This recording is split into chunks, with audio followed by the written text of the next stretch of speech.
तो चलिए हम शुरू करते हैं हमारी सबसे पहली शॉर्ट वीडियो, और ये है डिफरेंशिएशन। अब डिफरेंशिएशन क्या होता है, हम वैसे ये बहुत लंबा टॉपिक हो सकता है कैलकुलस में, इंटीग्रेशन और डिफरेंशिएशन, बट हम इसे बहुत शॉर्ट पढ़ रहे हैं जो हमें सिर्फ और सिर्फ फिजिक्स के लिए यूज़ हो रहा है। हम इसके अलावा इसके बारे में ज़्यादा कुछ नहीं पढ़ रहे हैं। 11th और 12th की फिजिक्स में जितना डिफरेंशिएशन यूज़ होना है सिर्फ उतना पढ़ रहे हैं, और वो बस एक ही लाइन का है। ठीक है, तो अब हम देखते हैं डिफरेंशिएशन में होता क्या है। मान लेते हैं एक लेंथ है इसकी x, एक रॉड है ये, इसकी लेंथ x है, और उसमें से हमें चेंज इन x देखना है। क्या देखना है? Change in x। आप लोगों को बताना चाहूँगा, change in x, change in y कुछ भी देखना है कि d जो होता है उसे हम कहते हैं स्मॉल चेंज। चेंज को हम डेल्टा से भी डिनोट करते हैं और d से भी डिनोट करते हैं। तो डेल्टा x या फिर dx बात सेम है। तो dx is the change in x with respect to किसके हिसाब से हम चेंज देख रहे हैं, ये भी बहुत ज़रूरी बात है। तो हम जब भी किसके हिसाब से हम चेंज देख रहे हैं उसको लिखते हैं हम नीचे, और वो हमारा हो जाता है, मान लेते हैं dx।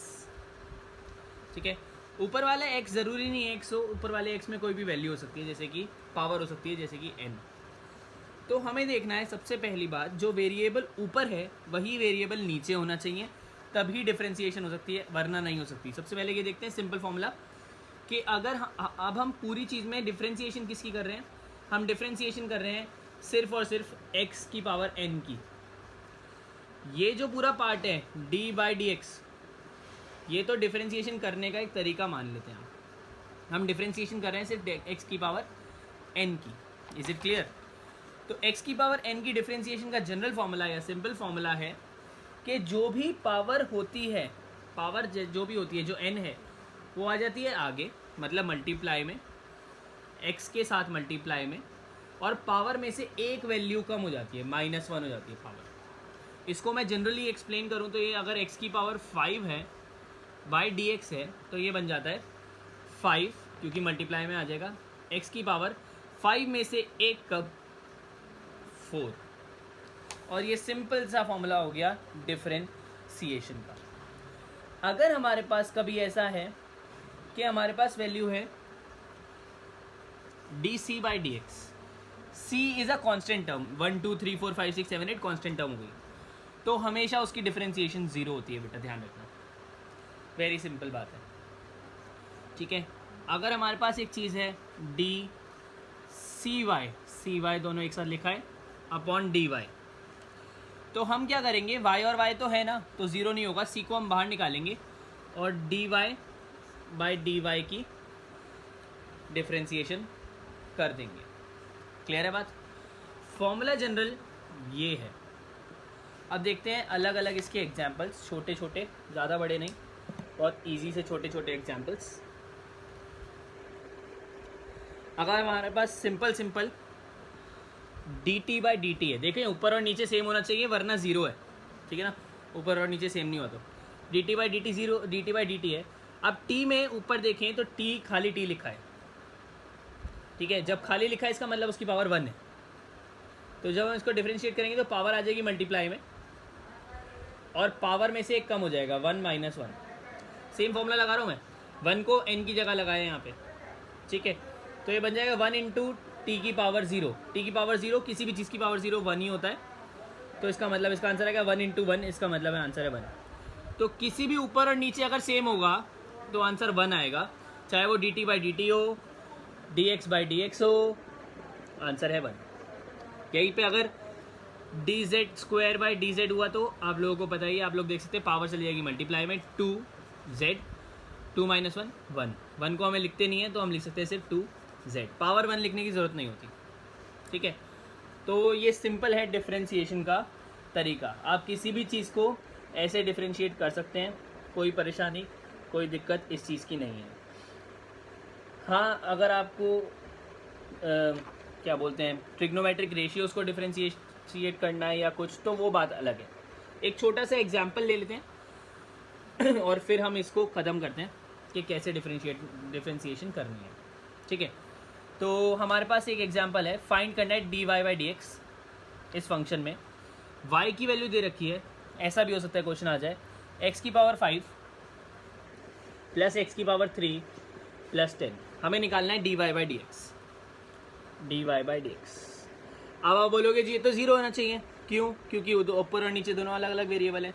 तो हम क्या करेंगे, D Y by D X में y की जगह वैल्यू लगा देंगे। D by D X value किस चीज़ की लगेगी, x की पावर 5 प्लस x की पावर 3 प्लस 10।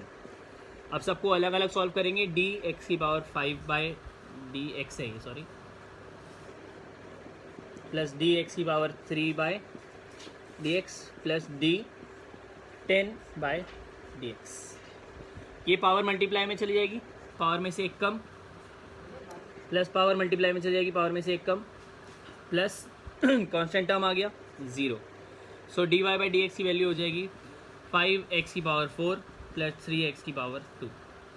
ये आंसर है हमारा, ठीक है। अगर x की वैल्यू दे रखी है 1 2 3 वो पुट करके और सॉल्व कर सकते हो, बट यहीं तक आंसर करेक्ट है। एक और देख लेते हैं, बहुत सारे बच्चों को इसमें दिक्कत आती है अंडर रूट वाली सॉल्व में, तो अंडर रूट भी देख लेते हैं। y is equal to x plus root x plus 1 upon root x. Differentiate करेंगे, D Y by D x is equal to d by D x, x plus root x plus 1 by root x. अलग अलग खोलेंगे, d x by D x plus d root x को हम x की power 1/2 भी लिख सकते हैं बेटा, रूट जो है वो 1/2 होती है power, by D x plus 1 upon, जब भी 1 अपॉन हो जाता है तो माइनस हो जाता है, ठीक है। याद रखना, रूट का मतलब होता है, रूट में कुछ भी है इसका मतलब होता है पावर में 1/2, अपॉन का मतलब होता है पावर में -1।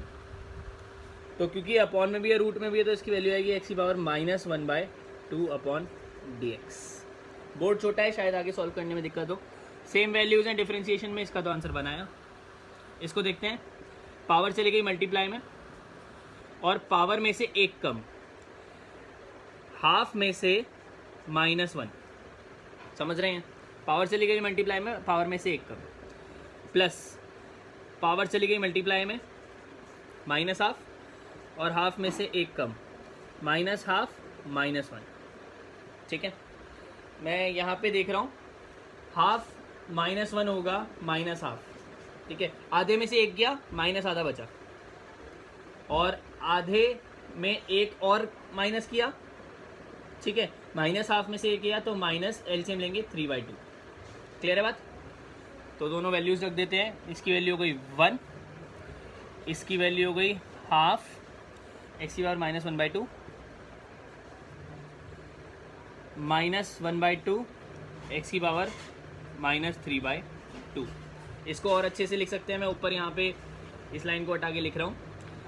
Finally answer D Y by D x is equal to 1 plus half root X नहीं माइनस का है तो 1 upon root X, 2 root X, और ये आ गया -3/2, इसका मतलब -1 2x root X. x root X क्यों लिखा? क्योंकि -3/2 में से, माइनस का मतलब तो नीचे फेंक दिया, 3/2 में से एक तो बाहर निकल जाता है, एक रूट में रह जाता है। ये हमारा फाइनल आंसर आया, ठीक है।